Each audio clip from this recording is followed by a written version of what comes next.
This is not... I can literally touch that trailer right now. This is not...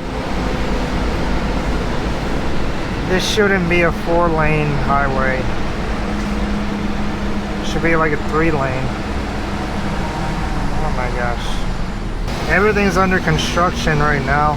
I think I'm in, well, I'm going to go on to 294 South. I'm trying to. It's up there. It's either take 294 South, go straight, or go through Chicago, and then end up in Ohio. I'm going to, I think, Tipton, Ohio. And I'm not going through Chicago. I'm not doing it. I'm not doing it. So we're gonna take 294 South instead.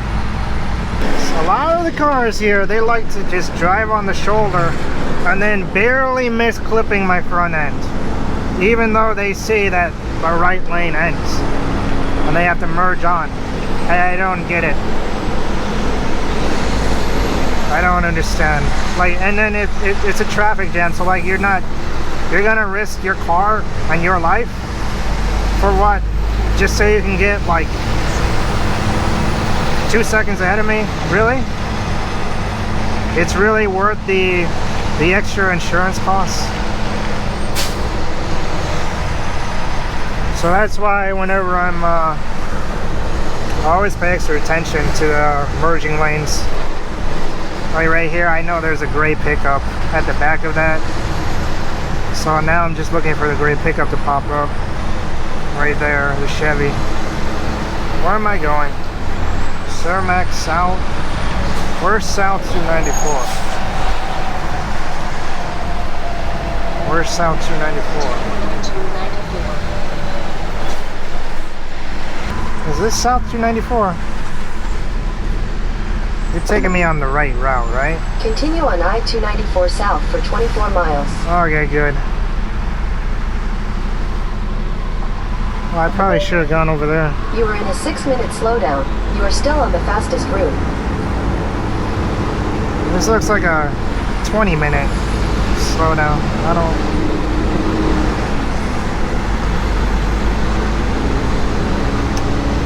I probably should have taken that exit. Probably should have listened to Google, taken that exit, and then merged back on. But then this GPS told me to stay on, so it's like... And this GPS is made for semi-trucks. It accounts for like how long I am and how heavy I am and everything. And it will only take me on roads where a giant semi-truck can fit on.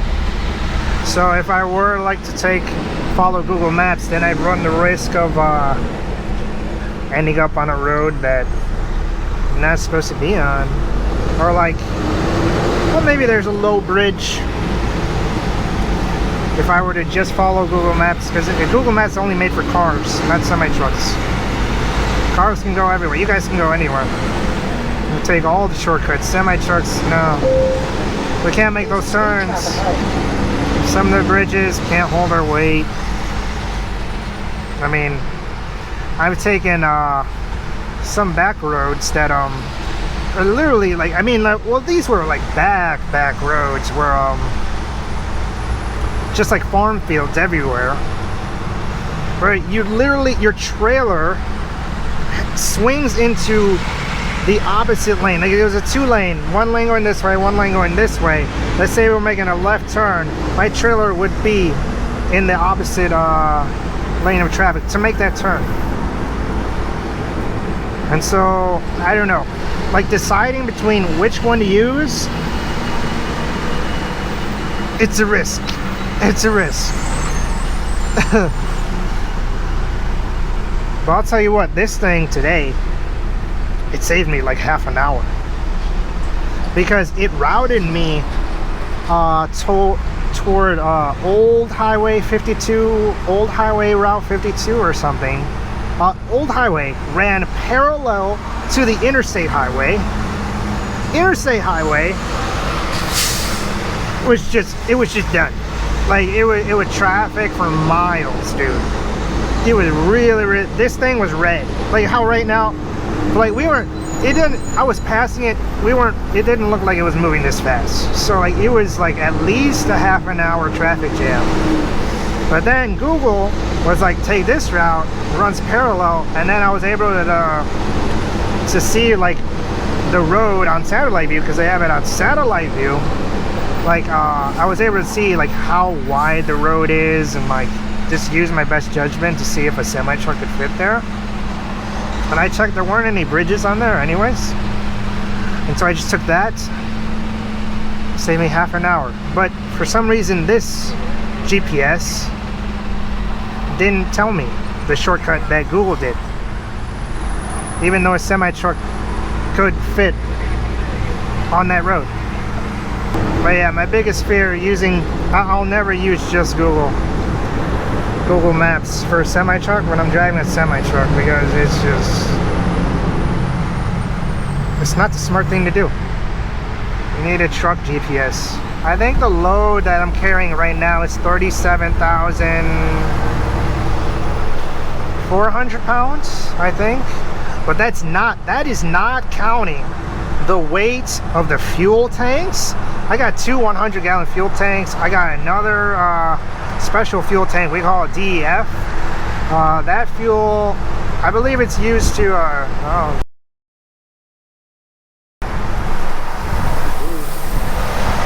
it's used to help reduce the emissions, smoke.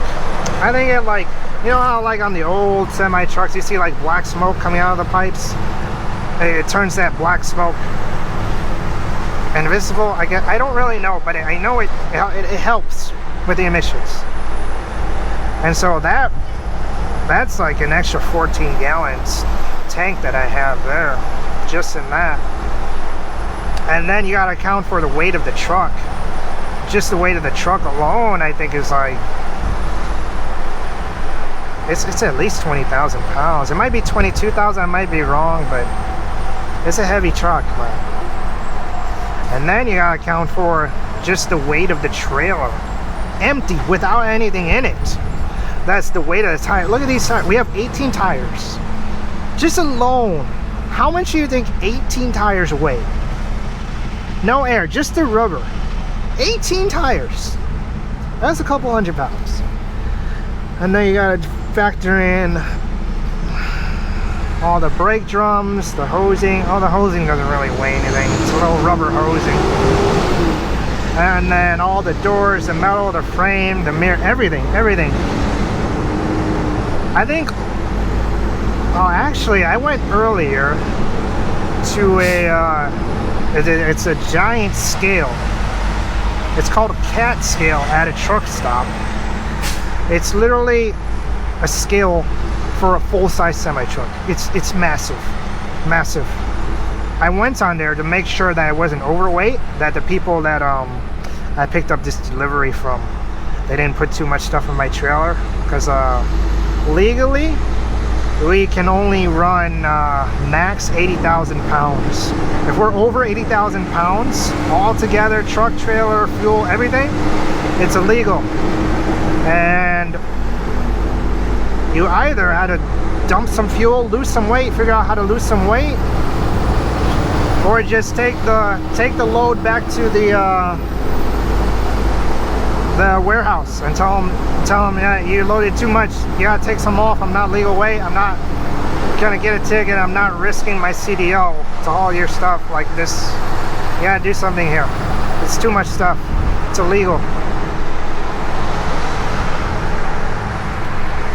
And but lucky on the CAT scale, I weighed 73,000 and something pounds, so we're legal weight, and we're legal across each axle. Like each axle can only have a certain number of weight distributed on it. There's a pickup truck there. Is there another one? There's a white car. There's a white car, there's a black car. I'll wait for that little black car. A little sedan. Genesis. Okay. There's the pickup truck. I think that's the pickup. Alright guys. I can't let you all in. That's what I'm talking about, guys. I just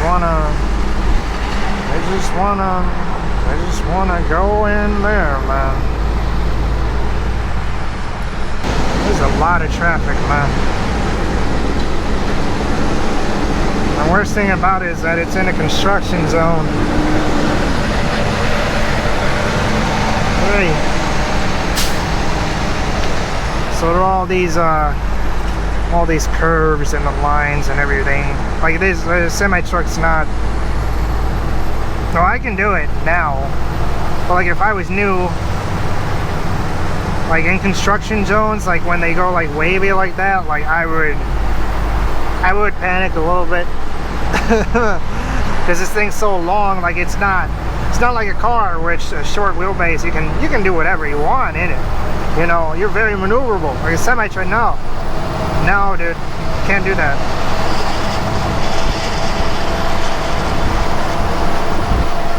I think this trucker is staring at me through my mirror. He was trying to pass me, but then and then he slowed down. Oh, maybe I'm too close to his. Oh, well, maybe. Oh, maybe that's why. Maybe because the lane narrowed out right there. He didn't want me to. He didn't want to clip my mirror or me to clip his mirror. Oh, the traffic's speeding up here. We'll put it on the back on the strongest brake setting. This is how you do the brakes right here. First is light braking. Second, medium braking. Third, heavy braking. At 37, oh really, we're 73,000 pounds. It's heavy braking. You really don't want to. You don't mess around with this kind of weight. You know. When I say like this thing can't stop, like it really, like it doesn't stop. That's why I like to keep like a dumb amount of distance in front of me, and I just chill. Like I usually go like 3 miles under the speed limit, just so everyone can pass me. I can get a good following distance with me, you know.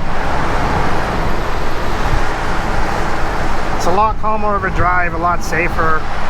Yeah, it's slower, but you know, that's when that's just when you trip plan and, you know, add in an extra 30 minutes to the drive or so. You're not in a hurry. I actually had like an hour.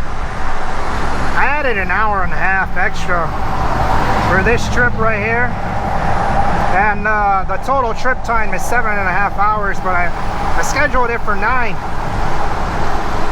just so I'm not in a hurry. I don't like to be rushed. You don't rush when you're driving these things. It's a really bad idea. So it looks like we made it out of the traffic jam. I want to head on to. I should be on 294 South now, right? Google? Yeah, I'm on 294 South now. 294 South going toward Ohio, going east, Tipton, Ohio. At least I think it was called Tipton, Ohio. Where are you doing, their car? That's the thing, a lot of times the cars here, they don't realize they're going that way. They cut me off, so every time I get paranoid now. I always look over there whenever the lane splits. Because I tell you what, man, as a truck driver, you see a lot of stuff. Once one like scary moment happens, like you're freaking traumatized. And now ever since then, like, yeah, what's this guy doing? No, okay, you good? Then you just become like very aware, hyper aware of everything, and you get better at predicting what people will do and all the dumb moves they make on the road. Like a lot of time there'll be one car over here in like the second to left lane. He sees his exit. That's why every time I see someone slow down over there, see their brake lights, and there's no one in front of them, there's no reason for them to brake, and there's an exit right here, I slow down because like, oh, I can predict like he's gonna do something dumb. He's gonna try to cut me out. Okay, let me anticipate this. Let me start braking now, and sure enough, that's what they do. So it is what it is. You can't. I learned that you can't control what other people do. You can't. You can only control what you do. And just use your best judgment to, what are you doing, dude? You don't see that semi-truck there.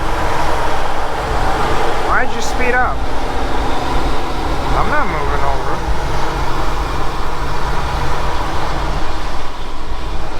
What's that guy doing? That guy could have pulled in behind me. There's no one behind me, but he chose to just speed up, and there's that semi-truck on the side of the road. Like I said, I can't control what other people do. I can only use my best judgment to, I guess, counteract what I think they'll do. Oh,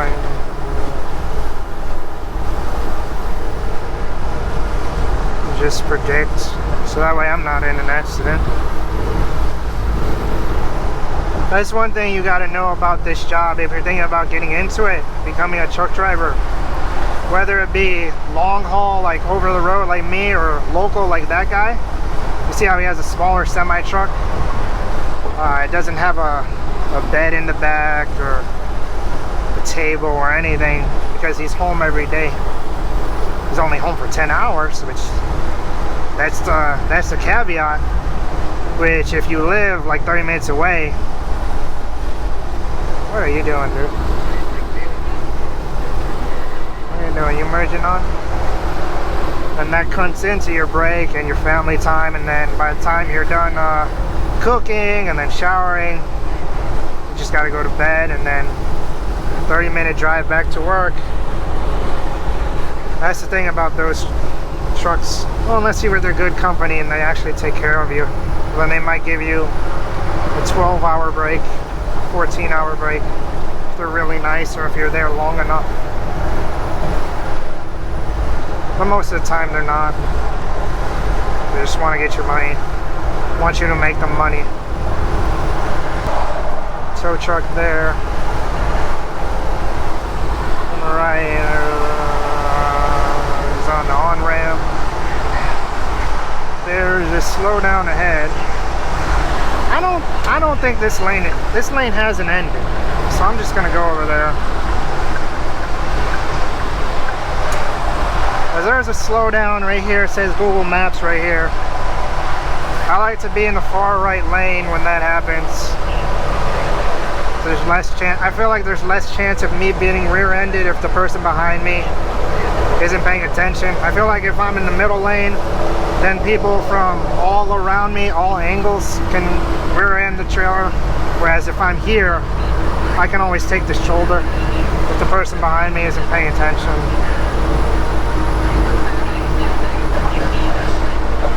I'm paranoid as heck, man. I know. There's a slowdown right there. I'll put on the 4-ways. But it's a slowdown for the exit. I don't want to take the exit. Alright, my guy.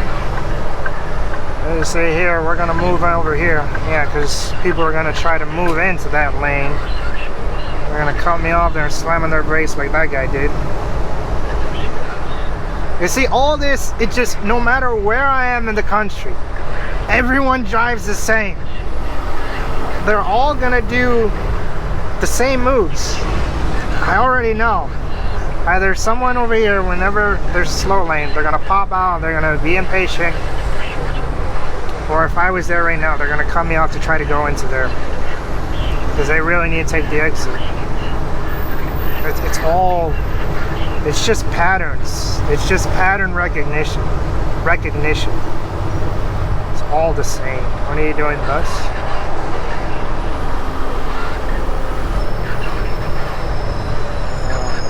Yeah. See how he slammed on his brakes even though the big bus was behind him? That's probably why the bus like swerved into my lane a little bit, because you heard the screeching of his brakes. That idiot friggin'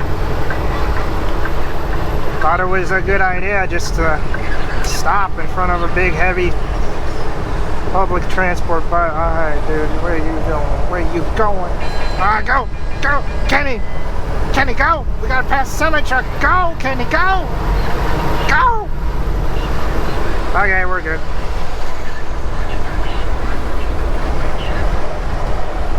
This truck's heavy, man. This thing does not. It's very slow to pick up, and it's slow to stop.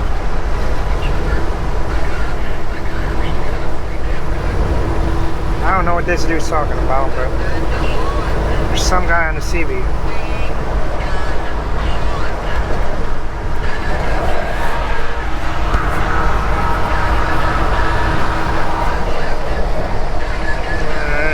Slow down. This guy is probably gonna. Here, let me get some space for this guy to go in front. I don't like to be caught in the cluster. This is how I like to drive. If you're ever on the road, you think like, is that Alex? If you see me like this, where there's like no cars around me, that's me.